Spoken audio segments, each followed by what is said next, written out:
শ্ৰদ্ধাৰ অধ্যক্ষ মহোদয় আৰু উপস্থিত সদন। উইনষ্টন চাৰ্চিলে কৈছিল, বিষয়বস্তুৰ ওপৰত গভীৰ অধ্যয়ন নকৰাকৈ চালে বেৰে কবোৱা কথা কৈ প্ৰকৃত সত্যক গাপ দিবলৈ চেষ্টা কৰাসকল মনৰ জগতত অন্ধ আৰু দূৰদৃষ্টিহীন। আৰু তাৰে প্ৰতিফলন আজিৰ এই মহামান্য সদনত। সন্মানীয় চৰকাৰী পক্ষই উত্থাপন কৰিলে যে ভ্ৰাম্যভাষতকৈ কিতাপে শ্ৰেষ্ঠ। মই যদিহে কওঁ পুৰুষতকৈ নাৰীয়ে শ্ৰেষ্ঠ, আপোনালোকে মানি ল'ব পাৰিবনে? নিশ্চয় নোৱাৰে। নিজৰ স্থানত নিজেই শ্ৰেষ্ঠ। কিছুমান ক্ষেত্ৰত পুৰুষ শ্ৰেষ্ঠ, কিছুমান ক্ষেত্ৰত নাৰীহে ক'লেহেঁতেন। শিশু বা ছাত্ৰ ছাত্ৰীৰ ক্ষেত্ৰত ভ্ৰাম্যভাষতকৈ কিতাপে শ্ৰেষ্ঠ বুলি ক'লেহেঁতেন। কিন্তু কোনো স্থান, কাল, পাত্ৰ, পৰিধি, ক্ষেত্ৰ উল্লেখ নকৰাকৈ সকলোকে একাকাৰ কৰি এনেকুৱা এখন বিসংগতিপূৰ্ণ, অযুক্তিকৰ, অপ্ৰাসংগিক বিধেয়ক উল্লেখ কৰিলে, যাৰ হত্যা নিৰূপণ কৰা আৰু গছত গৰু উঠা আৰু বাঘৰ নেগুৰেৰে কাণ খোজোৱা একেই কথাত। সেয়ে উক্ত বিধেয়কক তীব্ৰ বিৰোধিতা জনাই আজিৰ সদনত বিধেয়কৰ বিপৰীতে মত পোষণ কৰিছোঁ।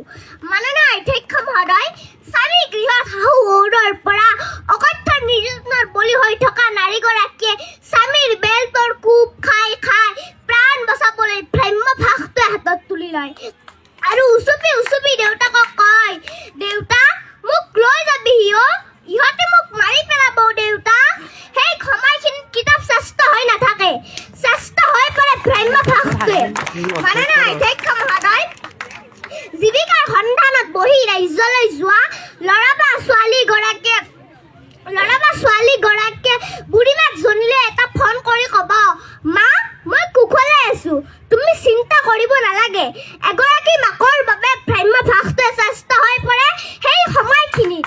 মাননীয় অধ্যক্ষ মহোদয়, ৰাজপথত দুৰ্ঘটনাত পতিত ব্যক্তিজনৰ বাবে ভ্ৰাম্যভাষটোৱে শ্ৰেষ্ঠ হৈ পৰে সেই সময়খিনিত। মাননীয় অধ্যক্ষ মহোদয়, এখন কিতাপত এটা নিৰ্দিষ্ট বিষয় থাকে, কিন্তু ভ্ৰাম্যভাষত গোটেই বিদৃশ্য ব্ৰহ্মাণ্ডখন থাকে। মাননীয় অধ্যক্ষ মহোদয়, কৰোনা মহামাৰীয়ে স্তব্ধ কৰি পেলোৱা শিক্ষা ব্যৱস্থাক গতিশীলতা প্ৰদান কৰিছিল একমাত্ৰ ভ্ৰাম্যভাষে। মাননীয় অধ্যক্ষ মহোদয়, মই কিতাপৰ বিৰোধী নহয়, কিতাপ পঢ়ি ভাল পোৱা মইজনীয়ে আজিৰ এই বিসংগতিপূৰ্ণ বিধেয়কখনৰহে বিৰোধিতা কৰিছোঁ। কিতাপ আমি পঢ়িব লাগিব, কিতাপ আমি লিখিব লাগিব, কিতাপ আমি প্ৰণয়ন কৰিব লাগিব। কিন্তু ইয়াৰ অৰ্থ এইটো নহয় যে কিতাপক শ্ৰেষ্ঠ কৰিবলৈ গৈ ভ্ৰাম্যভাষাৰ ভূমিকাক নৎসাৎ কৰিব। স্থান, কাল, পাত্ৰ ভেদে ভ্ৰাম্যভাষটোৱে শ্ৰেষ্ঠ হৈ পৰে। সেই এটা বাক্যত ভ্ৰাম্যভাষতকৈ কিতাপে শ্ৰেষ্ঠ বুলি কোৱাটো যুক্তিহীন। সেয়ে উক্ত বিধেয়কখনক প্ৰত্যাহাৰ কৰিবলৈ অনুৰোধ জনাইছোঁ। ধন্যবাদ অধ্যক্ষ মহোদয়, ধন্যবাদ সদন।